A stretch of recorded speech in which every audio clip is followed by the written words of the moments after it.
Divoxradio.com.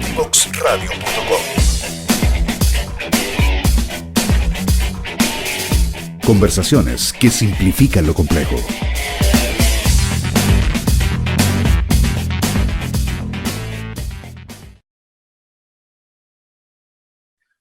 Bueno, amigos y amigas, estamos de vuelta. Estábamos aquí conversando con Daniela González de Domo Legal.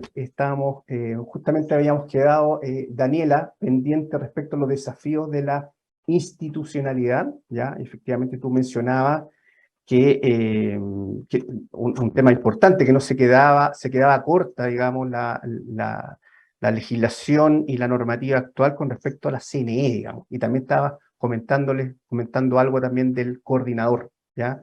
No sé si podemos retomar eso, digamos, a tu juicio, eh, qué cosa, digamos, falta o qué cosa se podría hacer para mejorar también la institucionalidad de entidades tan importantes como es la Comisión Nacional de Energía y el Coordinador Eléctrico Nacional. Mira, yo creo que la discusión tiene que partir primero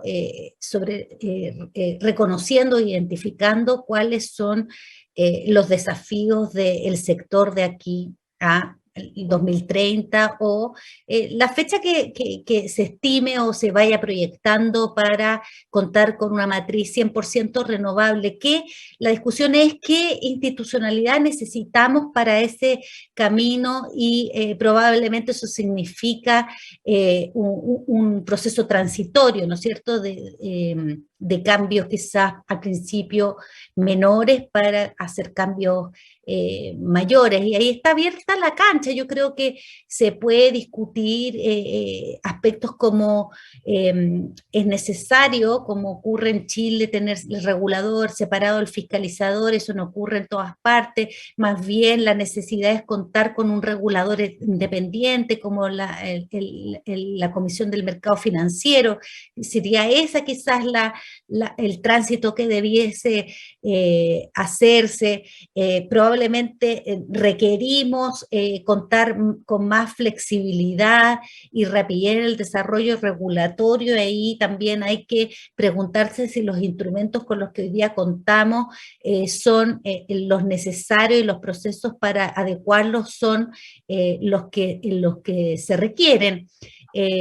Tenemos que discutir cuestiones súper significativas como es pasar de este modelo de costos marginales auditados a un sistema, un modelo de ofertas, de bolsas, de subastas, y eso también nos obliga a preguntarnos si eso debe ir acompañado con una reforma más sustantiva a lo que hoy día se conoce como el Coordinador Eléctrico Nacional, si es necesario separar la operación de la coordinación del mercado. También tenemos que discutir si la forma en que estamos planificando el desarrollo y sobre todo la expansión se está haciendo bien, y si para abordar propiamente ese desafío, entonces más bien se requiere de una modificación. Yo creo que hay bastante acuerdo en que no está funcionando bien la planificación del sistema, de la expansión del sistema. Hay todavía nudos que resolver en el proceso de planificación energética de largo plazo, y cómo efectivamente está leyendo bien los escenarios que después se tratan de concretar a través de la planificación anual. Tenemos que efectivamente ver si eso solamente son un problema de permisología, como uno tiende a ver, o hay otros problemas que tienen que ver con la forma, los instrumentos, los modelos que estamos usando para hacer esa planificación y poder abordar entonces bien los desafíos del sector. A mí que me pasa que creo que quizás en este periodo los gobiernos son de 4 años, por lo tanto es muy difícil hacer modificaciones sustantivas, pero yo creo que en este periodo hay que sincerar en el sentido de que el objetivo debiese contar con la mayor cantidad de herramientas posibles que permitan precisamente planificar el camino de mediano y más largo plazo, y se debiese identificar cuáles son estas discusiones al menos de mediano plazo que debiésemos estar iniciando, como por ejemplo la reforma a la distribución por ejemplo, la modificación del modelo marginalista que tenemos, ¿no es cierto? Y otras de mucho más largo plazo que tienen que ver con lo que yo te decía, de la institucionalidad para todo ese nuevo modelo de mercado institucional, ¿no es cierto? Yo creo que hay que ponerle un poquito como de orden a la discusión y de perspectiva en el tiempo, ¿ya? Me pasa que creo que está todo aún muy confundido, ¿no es cierto? Entonces tú dices, nos vamos a abocar a un proceso de modificación de la SEC. Sí, que no se modifica hace 30 años, efectivamente, pero quizás las discusiones institucionales debiesen ser mucho más abiertas, mucho más amplias, y identificar en este minuto quizás cuáles son las cosas que vamos a hacer para el corto plazo, porque es lo que se puede hacer, pero identificando el horizonte, porque yo creo que una de las cuestiones principales que tenemos que hacer es siempre tomar decisiones que sean consistentes con la dirección en la que tú vas. Si tú no tienes el objetivo, no tienes esa dirección, entonces tú estás tomando decisiones medias ciegas, ¿no es cierto? Que no necesariamente son consistentes con el objetivo final que tú tienes que lograr. Y yo creo que la coyuntura de hoy, si bien afecta a dos empresas específicas que simplemente que tienen un muy discreto aporte, ¿no es cierto?, a la energía que se requiere para suministrar a los clientes regulados, sí revela algunas preocupaciones que son mucho más relevantes de abordar. Por ejemplo, ¿por qué este explosivo, por qué la instalación explosiva de generación solo en el norte? ¿Qué pasó con el desarrollo del sur? ¿Por qué solo se ve a la transmisión nacional, por ejemplo, en el caso del norte, como el vehículo o la forma más expedita o más eficiente de conectarse? ¿Qué pasa con el desarrollo entonces del sistema de transmisión zonal? Sabemos que no se puede desarrollar el sistema zonal para la generación, entonces parece un contrasentido que sabiendo que nosotros tenemos que estimular el desarrollo de la generación cada vez más, más cerca de los centros de consumo, resulta que tenemos restricciones para la planificación para generación en la transmisión zonal, y tenemos hartos desafíos que imponen, por ejemplo, la ubicación de PMGD y PMG cerca de los centros de consumo en líneas de transmisión que no son muy grandes y que por lo tanto se genera un cambio de calificación que introduce una fuerte incertidumbre tanto en los costos de los PMGD o de los PMG, que tienen que empezar a pagar costos de transmisión, como de los transmisores que no saben si les van a pagar toda la línea. Tenemos también problemáticas, y no puede dar lo mismo, ¿no es cierto?, que tengamos vertimientos de una envergadura tal que leían unos datos de Acera, ¿no es cierto?, que decía que básicamente en algunos lugares como Polpaico se vierte el equivalente a un mes de generación anual. Tampoco podemos estar tranquilos con los niveles de los costos marginales, aun cuando estos obedezcan, ¿no es cierto?, a cuestiones que no dependen de nosotros, como es los precios de los combustibles, pero sí. Yo creo que también hay harta coincidencia en que las congestiones, los vertimientos y los desacoples no se deben solamente a problemas de la transmisión, sino que también se debe a la falta de ciertos consensos técnicos respecto de cómo tenemos que hacer la expansión del sistema, cuánta transmisión y cuánto optimización de las redes de transmisión que tenemos hoy día, cuánto almacenamiento, cuántos automatismos, hay una reiterada petición de las empresas, ¿no es cierto?, a ser más eficiente en el uso del sistema de transmisión, y sin embargo uno ve que la posición del coordinador es más bien hacia mantener la seguridad del sistema, y eso uno entiende que el coordinador comprenda así su rol, pero yo creo que entonces hay un problema ahí de falta de conversación, de consenso técnico, de decir, ¿sabe qué? pero cómo conciliamos, ¿no es cierto?, la operación económica y además el crecimiento y el desarrollo eficiente del sistema versus las necesidades de seguridad del sistema. Y para eso probablemente hay que hacer algunos trade-off, ¿no es cierto? Trade-off en materia de compensaciones, en materia de seguridad y de cobertura de riesgo para las transmisoras respecto del uso de sus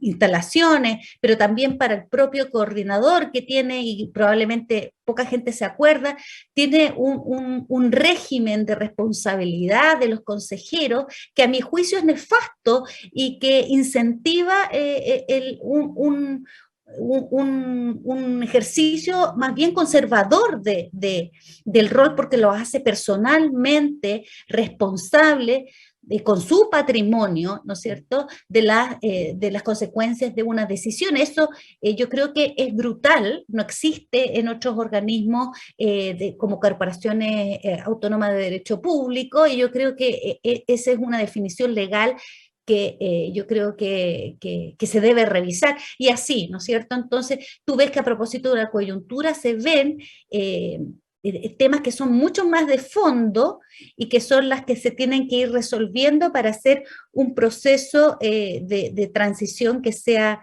más coherente.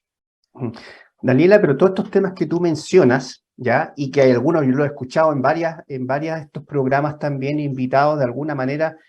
Parece haber un consenso en varios de ellos, ¿ya? Y digo varios de ellos, incluso hay diagnóstico y estamos llenos de diagnóstico. De hecho, Acela tiene varios estudios, digamos, que dan cuenta de algunos de estos que tú has mencionado. Por lo que percibo, nada de eso está dentro de la agenda de prioridades desde el punto de vista puntual. Y entiendo que, no sé si se espera que estas mesas estas mesas público-privadas de alguna manera se hagan cargo de estos problemas que tenemos, ¿o no? Mira, yo creo que para ser justo, el ministro no presentó en el Congreso todo su hoja de ruta o su agenda, sino que solamente sus prioridades legislativas.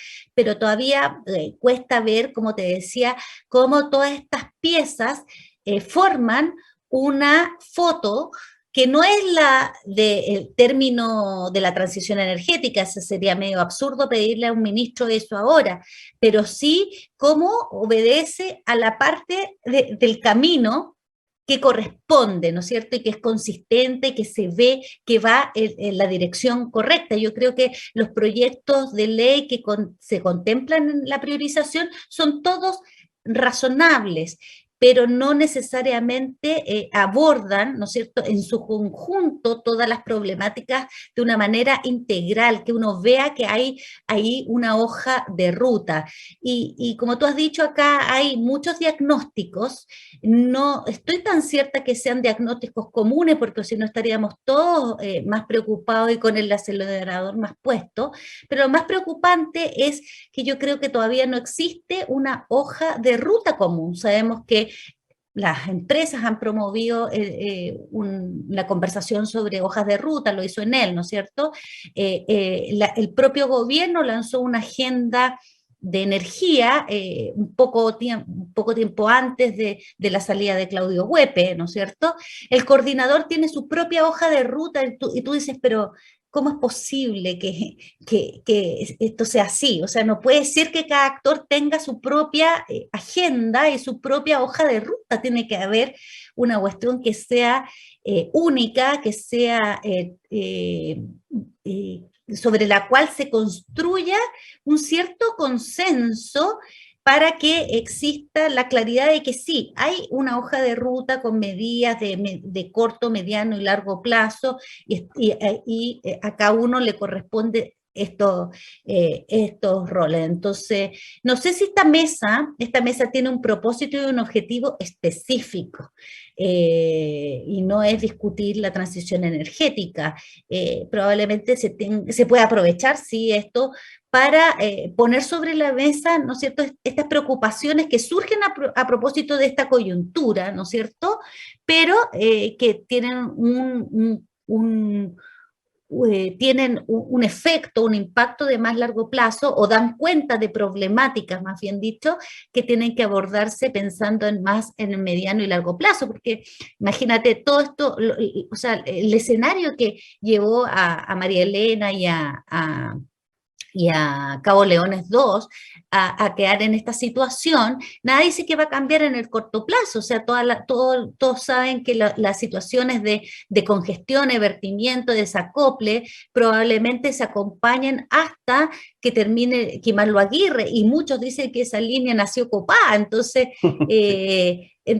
uno dice, bueno, ¿qué va a pasar con todas las empresas que participaron en los procesos de licitación, ¿no es cierto? Muy exitosos, muy, muy competitivas estas licitaciones que además arrojaron súper buenas noticias, como fueron precios bajos para los consumidores.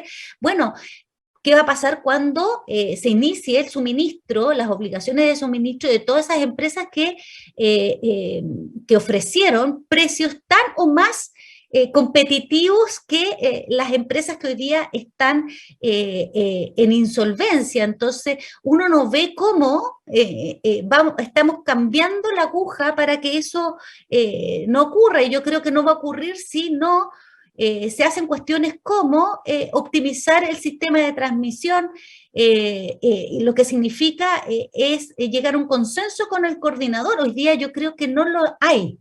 No veo, hay que promover el almacenamiento, y yo creo que hay que probablemente ejercer con más fuerza, ¿no es cierto?, las funciones del coordinador en innovación para ir probando algunos sistemas. Leíamos, no sé si leíste la noticia, por ejemplo, de la primera planta híbrida, pero también la planta, la reconversión que quiere hacer AES de sus centrales térmicas a centrales que producen, ¿no es cierto?, energía con sales. Eso es súper interesante, pero seguimos viendo que la innovación está solamente respondiendo a la iniciativa privada en circunstancias que hay funciones de innovación en el coordinador que debiesen estar, que debiesen estar más a la vanguardia y liderando, ¿no es cierto?, la prueba de todos estos elementos que se requieren para transitar periodos que no van a ser fáciles. Entonces, como te digo, eso es lo que yo he hecho de menos. No, súper. No, comparto este último tema contigo, vi la noticia y también estoy de acuerdo. Y además que, bueno, un poco para ya ir cerrando, el tema de insolvencia también responde a un tema de caja, ¿cierto? Flujo de caja de estas empresas es evidente, y ninguna de estas medidas, por mucha buena intención que haya, va a resolver el problema en el cortísimo plazo, que es lo que necesitan estas empresas para poder responder a ese cargo de la cadena de pago. La cadena de pago, efectivamente, estamos hablando de días. O sea, los tiempos que requieren estas empresas para resolver sus problemas son de cortísimo plazo, ¿ya? Y en realidad, estas medidas que se van a ver y que debieran salir de las mesas público-privadas, como bien señalas tú, es un poco hacer un diagnóstico común y poder tratar de separar qué tiene que ver con cosas sistémicas, al menos solo que cosas sistémicas y cosas particulares, y poder aislar, ¿cierto? Pero eso se va a resolver no sé en cuántas semanas más o meses, digamos. Así que muchas gracias, Daniela, se nos fue el tiempo volando, ¿no? Agradecer tu participación, tu análisis crítico al respecto, nos dejaste con varias preguntas, digamos, también abiertas sin resolver, y desafíos que tenemos todos los participantes que estamos en el sector y que estamos expectantes, digamos, de que se resuelvan estas contingencias de la mejor manera. Muchas gracias, Daniela, por haber estado con nosotros. No, gracias a ustedes por la invitación. Sí, cuídate, que estés bien, y vamos a la última pausa. Ya comienza un nuevo programa en divoxradio.com.